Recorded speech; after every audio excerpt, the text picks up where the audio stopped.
Chapter 341 Rich Son's Return. Meanwhile, at the Battleaxe bar. Seeing a bunch of people teleport in front of him, Malgren raised his eyes. "You are here," Malgren said, quickly recognizing them. "Boss." "Malgren." "Leader." With a tearful reunion, they surrounded Malgren as if they had missed their most beloved person in the world. "All right, sit down first and drink with me," Malgren smiled, taking out his prized wine. After calming down, they began to reminisce, talking about the old times. From when they met, fought, and reached the top of the world. They also told Malgren about their experiences in the Moonlight Empire, showing satisfied smiles. From their parents, various benefits, advanced technology, etc. Living in the Moonlight Empire seemed to fulfill their fantasy. "It seems that Maximus is quite a good emperor," Malgren nodded in agreement. Staying in the Shadowhunter stronghold for decades, Malgren felt that this is how life should be. It seemed that wherever Maximus went, the place will become a paradise for living. Even a stubborn individual like him who only knew how to fight was quite satisfied. However, Valoro's. Hearing that Valoro's battle had disappeared, Malgren fell into a daze. Various dots began to connect in his mind. Valoro's weirdness, experiments that he couldn't remember, his talk with Maximus. Suddenly, Malgren had enlightenment in his eyes. Looking at his worried comrades, Malgren just smiled. "Don't worry, he is not dead. We will meet again in the future," Malgren muttered as fighting intent flared in his eyes. After a few days, Maximus finally saw his ever-busy son, Lux. "Good to see you, Dad," Lux greeted with a light smile. "What's wrong? Didn't you still have some work to do?" "A few days ago, we were at a critical moment. I couldn't leave," Lux explained. "Care to enlighten me?" Maximus said, offering Lux a seat. Decades ago, after his father left, Lux continued his business. The Shadow Hub and cabin real estate business of Lux was very prosperous. Coupled with Shadowhunter pavilions in every city, Lux was raking in almost a quintillion crystal merits every year. Even as time passed, with more and more Tier 6 individuals coming from the Ethereum realm, his business continued to rise. With the secret protection of the Ethereum Council, Lux didn't encounter any problems anywhere. Apparently, his father gave the Ethereum Council a special discount in exchange for ensuring their safety in the abyss. Knowing this, Lux became more and more bold. Expanding everywhere, Lux wanted to mark every part of the abyss with the Shadowcrest brand. Unfortunately, even quintillions of crystal merits were not enough to do it. In front of the abyss, it was a mere drop in the ocean. Not having enough, Lux conceived a bold plan. The abyss stock market. In the Ethereum realm, the stock market was so prevalent that even normal people could invest their money. However, such a thing was not present in the abyss. It was too chaotic for a normal stock system to work. Thinking of all the classics he had read and using his unique physique to confirm and analyze, Lux managed to create a working stock market. The abyss stock market is not about investing and earning, it's about gambling and winning. The gamblers were the powerful and wealthy while the rest were the cards. They gambled on each resource point. Using the resources from the bet, the cards could be armed in advance, funding the expedition. If they succeeded, the resources point would be split to be their profit. With materials they could buy from his father, building and unmanned resources centers was a cinch. Having a money generator created for them after only spending some money. The gamblers were addicted. The cards also didn't care as they could earn much more money in a safer and more efficient way. Soon, resource point after resource point was conquered. It even came to the point that the boundary layer was almost being conquered to saturation. This is also the main trigger of the war. It's not that the Ethereum Council wanted to conquer the boundary layer. It's that they almost got all the resource points, that it would be a waste to leave the rest of the land untouched. Naturally, hundreds of quintillions worth of crystal merits came to construction, transforming the boundary layer of the abyss into livable land. With such success, the abyss stock market, the gambling station of the powerful and the rich, became prosperous. Hundreds after hundreds of quintillions flowed into it every month, with money continuously flowing into their pockets. As the creator, Lux also had a fair share, earning tens of quintillions of crystal merits every year. Lux was so busy a few days ago because of the game they played, conquering dozens of resource points in the middle layer. Fortunately, they conquered a few, making their gamble worthwhile. As for the so-called war for them, it was just a fight for profit. A war without profit in mind was just mindless brutes quarreling. "So this is why you're so busy?" Maximus sighed, hearing Lux's story. From a little kid scamming him for money. Now Lux was already scamming the whole world. The abyss was already in so much chaos without even Malgren doing anything. Hearing Lux earn tens of quintillions every year, Maximus was in awe. This was already close to what he could earn every year. If not for reselling resources from the Myriad World Mall, Lux might even earn more than him. It's really the saying that no tiger begets a dog. How about it, Dad? If you need money, you can tell me? Lux said proudly. I need money? Haha, you wish, Maximus muttered, ruffling his hair. Although Maximus was quite spoken, he didn't dare to borrow money from his son. That would be a disgrace as a father. Thinking that he, their father, depended on handouts from his son, Maximus couldn't help but cringe. Thinking about it, in a few tens or hundreds of years, Lux would probably earn more than him. At that time, Maximus wouldn't know where to hide his face. Hee, Dad, you don't need to work so hard. I could take care of Mother and my sisters, Lux squinted his eyes, saying with a smile. Looking at his smug face, Maximus felt it was time to put in more effort. He had the dimensional source at his back, giving him unlimited mana and the power of law. If he couldn't make more money than his son, Maximus would take it as his defeat and loaf of his son forever. Alright, stop making that face. I bet you don't even have 100 quintillion. This? Although Lux's business was more profitable than ever, the cost was also overwhelming. Earning tens of quintillions, Lux also needed to spend the same amount to expand the business further. Heh, you think I can't cure you, Maximus muttered in dissatisfaction. If possible, Maximus wanted to show this arrogant son of his the few sextillions in his system panel. Although Lux almost caught up to his yearly income, Maximus didn't need to spend or do anything. The Dimensional Library printed money for him, and the Ethereum realm gave money to him. It was an investment-free venture that Maximus didn't need to do anything for. In the Shadowhunter Guild Abyss headquarters.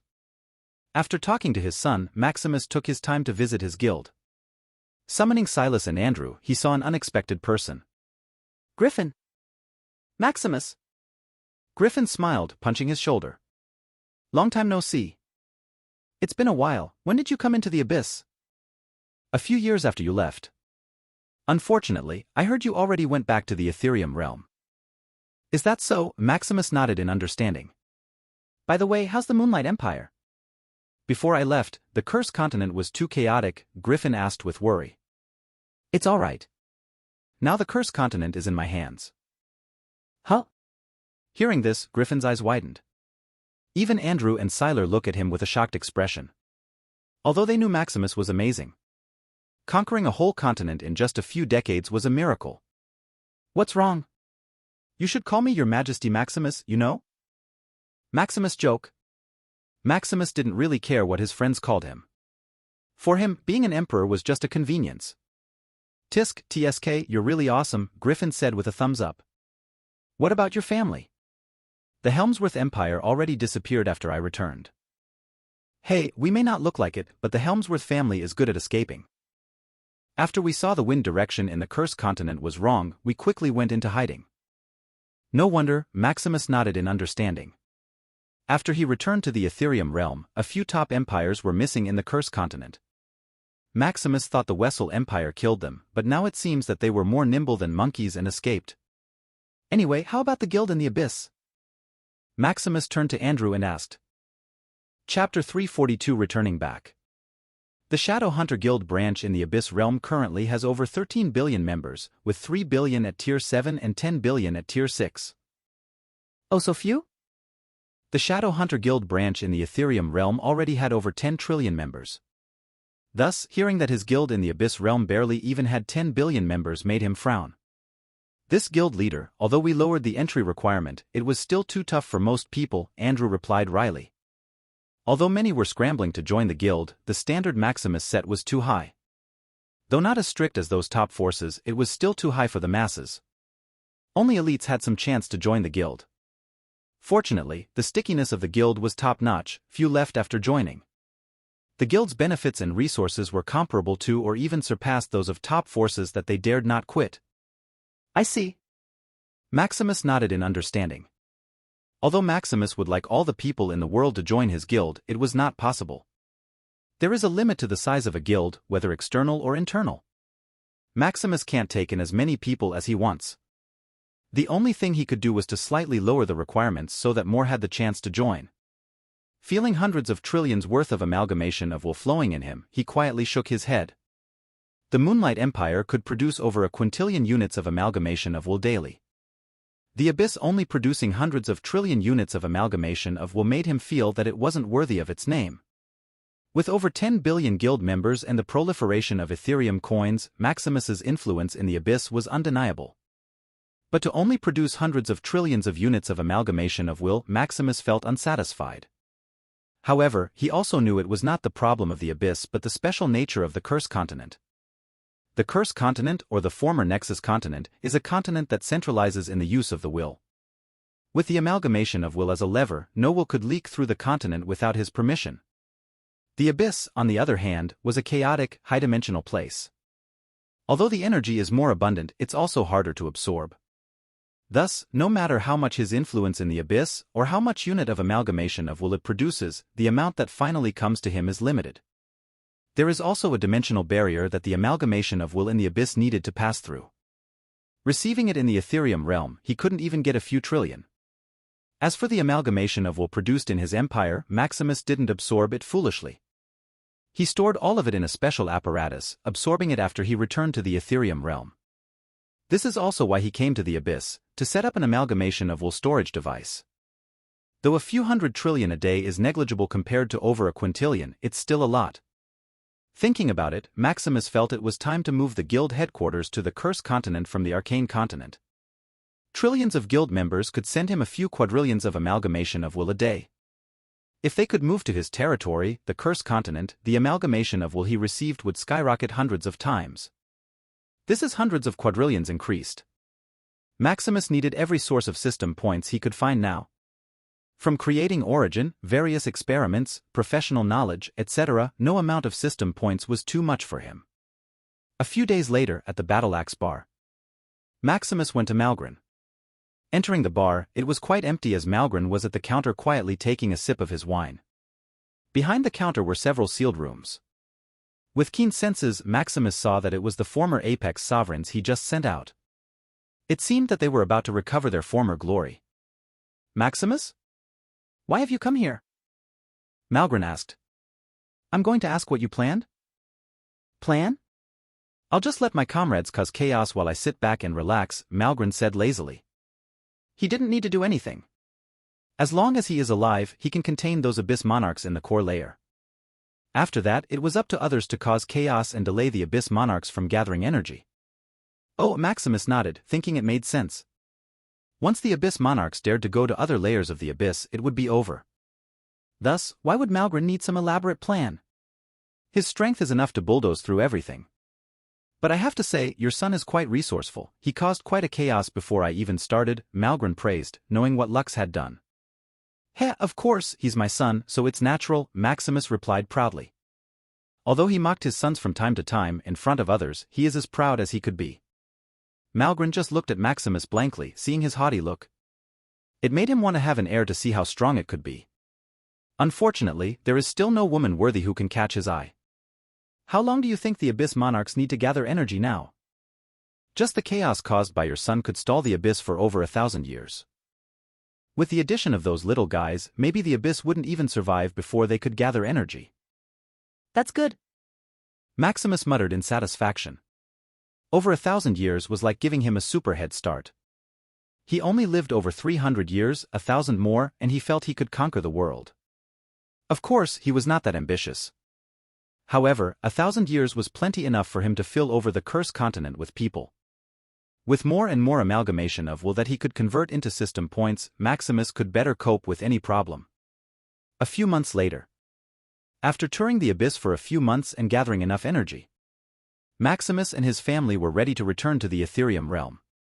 Now, it's not just them but everyone returning. Liam and the others were also sick of the Abyss. They needed some quality time to relax in the Ethereum realm.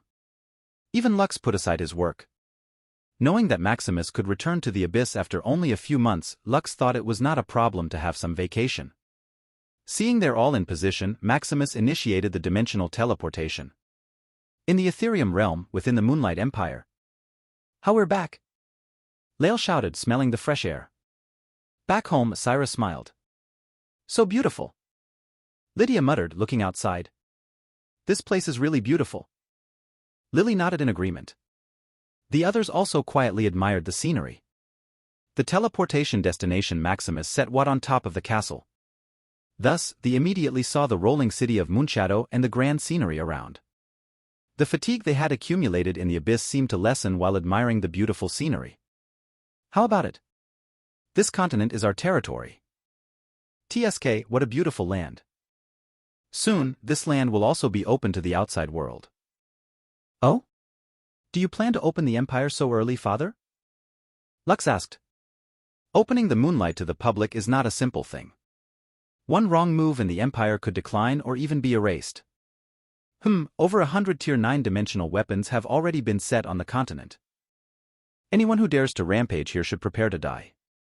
A Tier 9 dimensional weapon costs about the same price as a normal Tier 10 weapon. Each one of these killer weapons costs about 10 quintillion each. 100 already cost him about a sextillion dimensional coins. Besides that, Maximus also had those killer orbs of destruction. It can be said that Maximus is fully prepared for any danger that may happen. What about the economic danger? The Moonlight Empire's economic environment is like that of a mere toddler. Going public means being exposed to all kinds of danger, Lux said with a frown. If top forces were allowed to intervene, even legally, they could swallow the empire whole without leaving a residue. Going public means just letting people in as tourists. How could I foolishly let them do business here? Besides, do I lack that money? Even then, the danger that the outsider possesses is still great, Lux insisted. Just the vulnerable security and social system are enough for the outside world to send the empire into shambles. You underestimate me too much. But Dash, I've already thought of what you thought or are about to think. I'm your father, I'm not so reckless. Furthermore, it's not like I would open the empire right away, there are still a few years to prepare. During this time, see if your worries are still necessary, Maximus said, patting Lux's shoulder. Lux nodded, planning to warn his father if he found any vulnerabilities. Chapter 343 Empire's Shortcomings. A few months later, Lux explored and investigated the Empire, looking for various shortcomings. What Lux found was worse than he had anticipated. Opening the Empire now was akin to suicide. With hurried steps, Lux went to his father's laboratory. Inside was like a whole other world, filled with exquisite experimental apparatus, some of which he didn't even recognize. Lux even forgot why he was there and unconsciously looked around. Lux?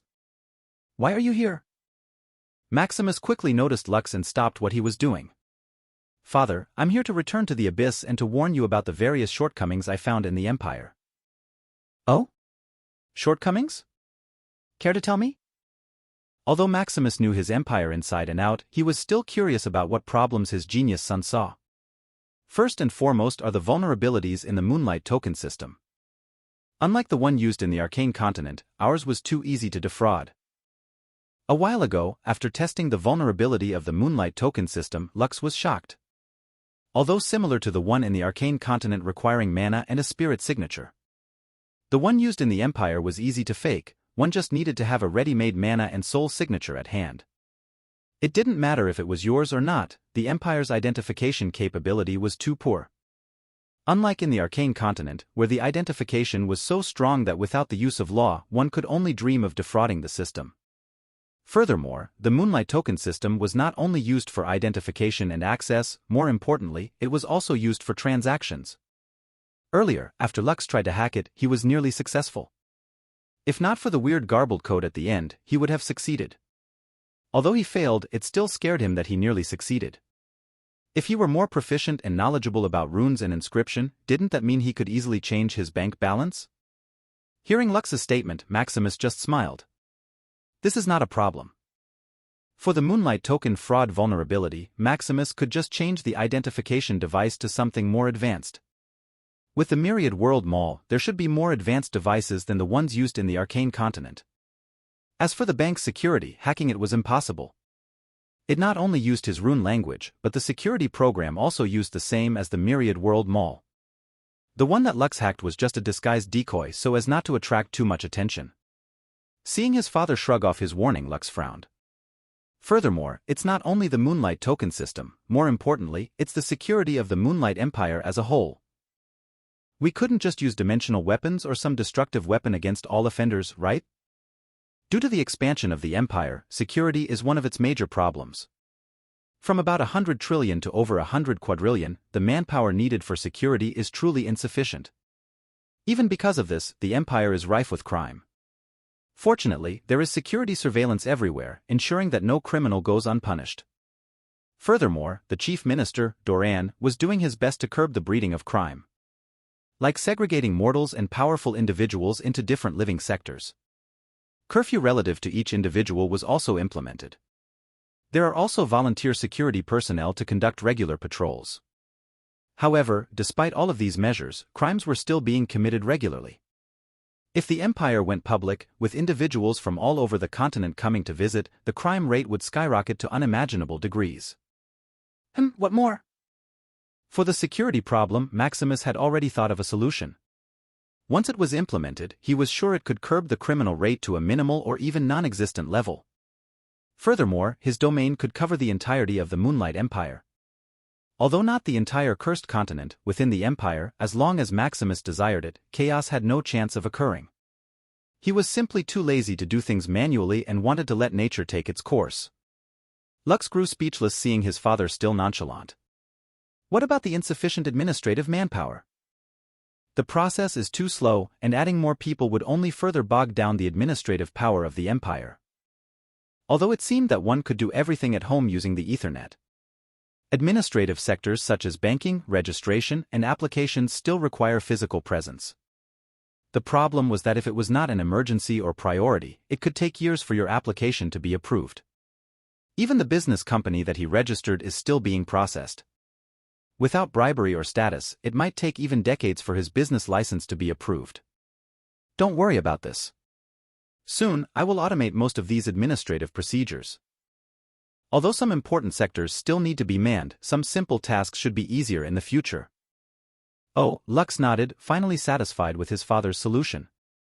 Although he didn't know how effective this automated administrative procedure would be or if it would even function properly. Knowing his father, this should not be a problem. There is also the transportation problem, Lux said, thinking about the inconvenient transportation option. Although there are teleportation arrays in every city, they are too expensive and overcrowded. To use the teleportation array, one needed to book a few days in advance. In some crowded, high-traffic cities, one even needed to book for a few months in advance. As for mechanical vehicles and the like, they could only be used inside cities. The distance between each city was so vast that it would take a few months just to travel to the nearest one.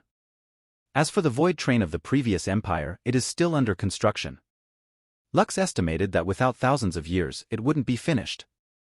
Transportation is indeed a problem, but we can't do anything about it, Maximus said. Maximus couldn't just set up more teleportation arrays to ease traffic. Besides the expense, it also required more time and high-tier manpower. With millions of cities in the empire, it would take more time and manpower to construct them than the void train. Furthermore, with the expansion of the population, millions of cities were certainly not enough. What other problems have you thought of? Maximus asked. It seemed that Lux could see through the empire at a glance. Although it's not really a problem, it can give him insights about the shortcomings of the empire. There is also a lack of building facilities. Because the empire just moved to the Moonlight Forest and had a massive population explosion. Most of the building facilities were houses, markets, city hall, banks, etc., just the bare necessities for society. For specialized infrastructure, unless it was a major city, there was very little or even none of it built at all. Having people outside the continent see this scenery, they may mock or even belittle the Moonlight Empire. This will result in a poor public image, thus causing subsequent problems. Bad public image has been the leading cause of the continent's flow of wealth. Just like the divine continent. The continent should have huge potential, having the biggest population and land. Yet because the gods are mostly xenophobic, continental trade has been lackluster. Even the barely civilized beast continent had more successful continental trade than them. You don't need to worry about this, my main customers are those top forces. What they want are items outside the dimension, not in this land. As for others, it depends on whether they have foresight and invest in the future of the empire. If Maximus had the manpower to build those special architectures, then why not build more houses? He didn't need money, he needed people. More houses mean more people. He didn't care about continental trade whatsoever. Besides, how much money could his budding empire produce? It may not even reach 1/1,000,000th of his income, so why bother? He was in a hurry to open the empire only to get more people in. Especially those oppressed people in the divine continent and the wild people in the beast continent. Maximus was eager to let them live in his land, giving him more amalgamation of will. To achieve all of this, Maximus needed first to open the Moonlight Empire to the public. If they didn't even know about the Moonlight Empire, how could he seduce others inside? Lux, seeing his father silent, asks, "What about it, father? Would you delay the opening of the empire?" Lux didn't want to destroy his personal playground before he even had the chance to play. Thus, despite returning to the Ethereum realm for vacation, Lux did his best to examine the empire's shortcomings. Could I still back up? I already promised your mothers that we'd get married in a few years. Maximus would also want to delay the opening of the empire for at least a few decades. However, he had already made a promise. Not wanting to disappoint his wives, Maximus could only do his best to address the empire's shortcomings before Judgment Day. Oh, hearing his father's reasoning, Lux's lips twitched. What a solid reason. What more could Lux say? Could he still prevent the happiness of his parents?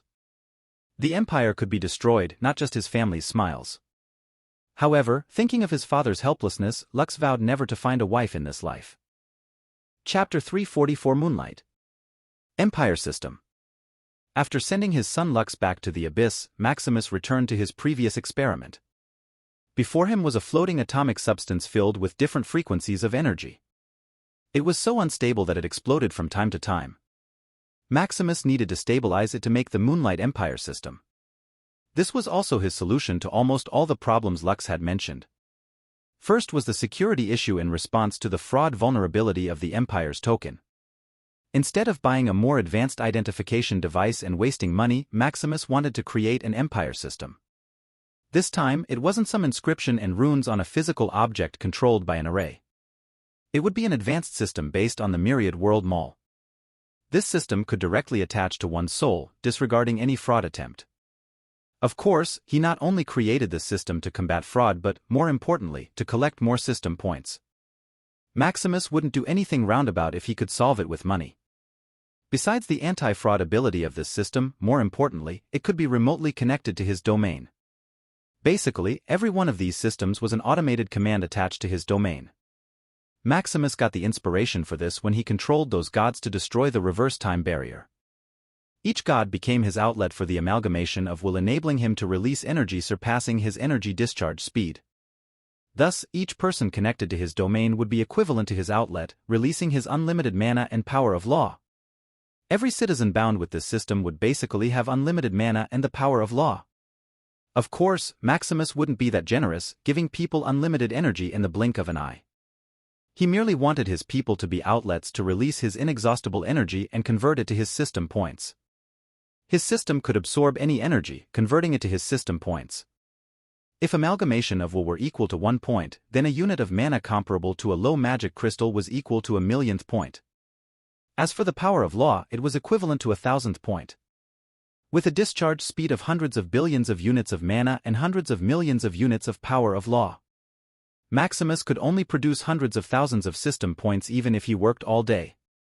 However, with all the people working for him, the points he would get were unimaginable. Thinking of this, the fire in his eyes intensified. Although his main goal was to earn system points, the empire system he was creating was also a great benefit to his people. Maximus planned many things after he created it. First was the mana bank. People could borrow each unit of mana for each crystal credit in advance. Not only would it be great in emergency battles, but it could also assist in breakthroughs. Initially, the Moonlight Empire lacked dense mana, making breakthroughs harder. However, if they could borrow mana directly from him, it was equivalent to having a portable Tier 9 mana intensity environment. This would undoubtedly increase the chances of powerhouses appearing in his empire, thus increasing the amalgamation of will that he would get. Maximus even planned to establish a life bank. Unfortunately, the law of life was beyond his understanding. Although his system could absorb life energy automatically, Maximus needed to directly feed it life energy for manual absorption. However, life energy was too intangible. Maximus needed to understand at least the essence of the law of life and the corresponding laws to devour and store it. Just the thought of his empire being able to buy and sell life made Maximus excited. This was equivalent to establishing an immortal empire. Although many would suffer, with his iron fist, he could suppress any chaos from erupting. As for not implementing the life bank for the greater good, Maximus merely sneered. He was not a saint. The establishment of a life bank had greater benefits than cons. The second reason he created the empire system was for security. Every empire system was connected to his domain, allowing any holder of it to borrow some of his power. Even civilians borrowing his power could defeat opponents 1 to 2 tiers beyond their realm. Thus, even visitors from other continents visiting his empire couldn't be arrogant. The civilians they mock may instantly become formidable, putting them in their place. Of course, Maximus needed to limit this function. One needed to meet all conditions before activating this function, such as status, threat level, social credits, etc. Maximus didn't want people in his empire to start killing each other suddenly. As for the third function, it was processing efficiency. If the previous empire's token could process 1 unit of datum, the empire system could process billions of units of data under the same conditions. This was akin to upgrading from 1G to 10G. The applications that could be created with it would be much more advanced. If Maximus had enough computing power, he could even create a complete virtual world, like the one in the Arcane continent. This would be like having a world origin as a server. Of course, creating a complete virtual world would require not only computing power but also a real-world base or enough data comparable to a real world. Maximus may not have enough time for this, but with the growth of his people and the emergence of various geniuses, the new empire system would lay a solid foundation. As for the other functions, Maximus was still contemplating them, such as teleportation, talent upgrades, assisted training, knowledge impartation, remote control, etc. There were too many functions that Maximus could integrate into the empire's system. Unfortunately, with only a few years, Maximus could only concentrate on the 3 functions. A few years later, looking at the fully stabilized blob of energy in front of him, Maximus, who was very tired, perked up. Finally finished. Maximus sighed. With no rest, working day and night, Maximus finally finished the empire's system after a few years of hard work. Maximus didn't even have time for his family to finish this thing. Fortunately, they understood that he was preparing for the opening of the empire. Furthermore, his wives were also preparing for their grand wedding in the coming years. They were too busy to even notice their busy husband. Touching the blob of energy, it quietly entered his body and bound his soul. Connecting. Do you agree to bind? Agree. Binding in progress. Binding complete. Connecting to the Arcane Tower. Moonlight Empire System loading. Maximus Shadowcrest. Status, Supreme Emperor. Permission, Admin. Moonlight Bank. Shadow Apps. Personal information. Customize. Looking at the brand new panel in front of him, Maximus couldn't help but smile. A success? Although it was still rough, given time, this could be the signature of the Curse Continent. Looking at the various tabs, Maximus paused, thinking if anything was missing. Permission was the authority of individuals to the system. Admin permission gave Maximus all the rights to the system. The second tier of permission is moderator. This permission is set for his trusted ministers and the people he would appoint. It grants significant control in the system, such as deleting, adding, setting rules, supervision, and such. Basically, they are like the workers of Maximus, keeping the system working smoothly. The third tier, on the other hand, is user. This is for the citizens to use. Although they have all the functions of the empire system, they can only use it and not modify it. Even if they want to add an application, it needs to pass the moderator's review before it can be added. As for the last tier, it's guest. It's for the people on other continents visiting the empire. This permission is the bare minimum, allowing only to browse the empire system like the previous empire token. Furthermore, various functions would be limited or cannot be used. As for the Moonlight Bank tab, it has 2 applications, the Credit Bank and the Mana Bank. With it, one has a fully functional bank at their fingertips. The shadow apps are where the previous and future applications would be, such as the Battle Coliseum, Codex World, Moonlight Engine, Moonlight Forum, etc. Personal information includes an individual's properties, status, wealth, partners, children, where you graduated, and such. It's an automated resume maker taking notes of your life, an application that could make administrative work more efficient. For basic applications and such, the program Maximus has set would automatically scan the personal information and approve if the conditions are met. No need for hassle applications, one could do it in a few seconds. Customization is just a setting that allows you to rearrange, change colors, and minimize or maximize the system panel. It's for those who want their Empire system to be unique and more personalized. Reviewing the various functions of the Empire system, Maximus nodded in satisfaction.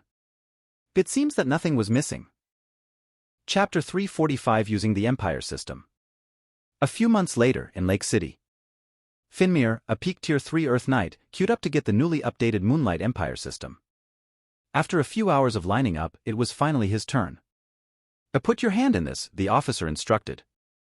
As Finmir extended his hands toward the device, a blob of energy penetrated his body. Feeling it touch his soul, Finmir panicked a little. Fortunately, a familiar panel appeared in front of him. Do you agree to bind the Moonlight Empire system? Agree, Finmir muttered without hesitation. After being indoctrinated by the Empire, Finmir's adaptability was top-notch. Seeing the weird system binding his soul, instead of fear, he was filled with excitement. Binding complete. Connecting to the Arcane Tower. Moonlight Empire system loading. Finmir Frostwolf. Status, Class 2 Citizen. Permission, User. Moonlight Bank. Shadow Apps. Personal information. Customize. Next. Before he could further look through the system, the next person in line came. Exiting the city hall, Finmir returned to his residence in the middle of Lake City. Finmir. A father. His wife and children greeted him. I'm back. Did you receive the new Empire token? His wife asked curiosity. Due to the limited production of the Empire system, the first ones to be given were those of Class 1 citizens. A month passed and it was finally the turn of Class 2 citizens. Finmir was one of the first few Class 2 citizens who finally got the new Empire system. As for his wife and children, their appointment was still a few weeks away. Yes, and it's not a token, it's a system, Finmir explained. Hearing the word a system, his wife and children became puzzled. What system? Runes, array formation? They asked, searching for markings on his body. It's more advanced than that, Finmir said, still amazed that the new Empire system could bind his soul. Knowing that the new Empire system would be bound to the soul, her wife became worried for a while. She was worried that this was just an alternative slave seal that would be imposed upon them. Don't worry, I could unbind the system whenever I wanted. Furthermore, didn't you know that our Empire, His Majesty, wouldn't do something detrimental to us? Hearing this, his wife heaved a sigh of relief. Thinking that she was just a mere mortal decades ago, she couldn't help but laugh at her thoughts. An alternative slave seal? If the Empire needed her to be a slave or something similar, she would be willing to do so without question. The Empire had given her everything she could ever imagine, a home, a family, enough clothes and food, etc. She wouldn't be even alive right now if not for the Empire. Being already in her 60s, she would have long died of natural causes before she could even complain. Now, being an official mage with a lifespan of 150 years, she was still in her prime. Furthermore, with the current prosperity of the Empire, it was just the beginning. After comforting his wife and children, Finmir went into a room and studied the system. Moonlight Empire system loading. Finmir Frostwolf. Status, Class 2 Citizen. Permission, User. Moonlight Bank. Shadow Apps. Personal information. Customize. Curious about the Moonlight Bank, Finmir quickly tapped on it. Credit Bank. Mana Ban? Mana Ban? Finmir already knew about the Credit Bank. In the past, the Empire's token could show your credit balance and be used for various transactions. Finmir guessed that it should be the same, only with more advanced functions. However, Mana Bank? Such a term made him curious and excited. After a detailed inspection, the light in his eyes shone as he felt euphoria flowing through his body. Just as he thought, the Mana Bank was just as its name suggests. A place where one could borrow mana. Although one couldn't store mana and use it for transactions, borrowing mana was all he needed. He was already at the peak of Tier 3 Earth Knight. With just a nudge, he could advance to Tier 4 Sky Knight and become a glorious Class 1 citizen with a 1,000-year lifespan. However, this little nudge was like a cliff, locking him in place for over a decade. The Moonlight Empire's mana density is only about Tier 5 to 6, and this is only in the center of the Empire. For peripheral places like Lake City, the place barely even has Tier 4 mana density. To advance to Tier 4, Finmir needed to go to a city with higher mana density or rent a special mana room. Going through other cities was troublesome, requiring various credentials and approvals. Finmir had applied for it a few years ago, but until now there was still no news. He didn't even know what the problem was or what he lacked for such an application to stall for a few years. As for renting a special mana room, it was too expensive. With their expenses and current income, it would take Finmir a few decades to save enough. Although it was already fast by today's standards, Finmir would welcome a quicker method. Thus, knowing the function of the mana bank, the excitement he felt was incomparable. Informing his family about the news, Finmir quickly went into seclusion. Feeling the shackles in his body, he operated the mana bank and began borrowing mana. Scanning the current state. Current state, Peak Tier 3 Earth Knight. Reason for borrowing mana, breakthrough? Estimated chance of success, 90%. Application successful. Can borrow up to 1 million units of mana. Do you proceed? It can also estimate my chance of success? Seeing that the Moonlight Empire system could scan his state and even estimate his success rate made Finmir amazed. But 90%? It's quite high. Based on his estimate, he barely even had a 60% success rate. Yet the system estimated a total of 90% success rate. However, thinking that the system could continuously input mana into him, Finmir thought it was reasonable. This was equivalent to those realm-breaking potions and treasures that could increase the breakthrough rate. Having such a treasure bound to his soul, Finmir thought he was like the protagonist with cheat depicted in those novels. But thinking that everyone in the Empire could have such a system soon, he could only be amazed. Checking all omissions, Finmir initiated his breakthrough.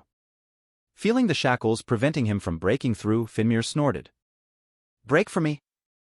Using the mana in his body, he began to grind the shackles bit by bit.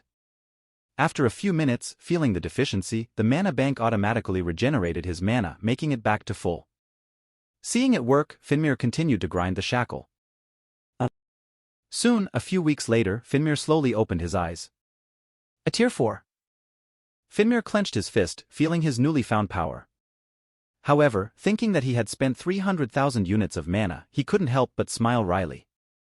It seemed that his foundation was more fragile than he thought. Without the continuous supply of mana, he could only dream of advancing in his previous state. Seeing the debt of hundreds of thousands of crystal credits, the pain in his heart was immense. To rent a special mana room, one only needed 100,000 crystal credits. Yet he used 3 times that amount just to break through. Fortunately, there was the encouragement bonus. Breaking through Tier 4 alone would grant him 1 million crystal credits. Thinking of such an amount, even his newly found strength didn't sound so amazing. This was already generational wealth. It would take him hundreds of years to even save this amount. However, thinking of the cumbersome administrative process, his joy dampened. Over a decade ago, after he advanced to Tier 3, it took a few years to receive the bonus of 100,000 crystal credits. Now, with a larger amount, Finmir guessed it could only take longer. Even the advancement of his status to become a Class 1 citizen would also be delayed. He was unlike those from private academies who had connections and only needed a few months to process everything. He was just one of the hundreds of quadrillion people in the Empire. Advancing to Tier 4 is just the beginning, barely touching the upper strata of the Empire. Now Finmir could only wait and savor his current strength. Suddenly, Finmir thought of the system. He still hadn't browsed it entirely, maybe there was a solution hidden in it. Taking his time, Finmir looked at the various changes in the system one by one. Soon, after a few hours of searching, he finally found what he was looking for. Personal information. Name, Finmir Frostwolf. Tier, 3 Earth Knight. Status, Class 2 Citizen. Properties. Balance. Birth. Address. Profession. Experience. Scrolling down, he saw what he was looking for. Auto-update. Tapping on it, the system did another scan on him. Feeling the changes in his tier, the information of his current tier and status changed. Congratulations on reaching Tier 4 Sky Knight on your own. You are hereby rewarded with 1 million crystal credits. Congratulations on reaching a major milestone. You are hereby promoted to become a Class 1 citizen.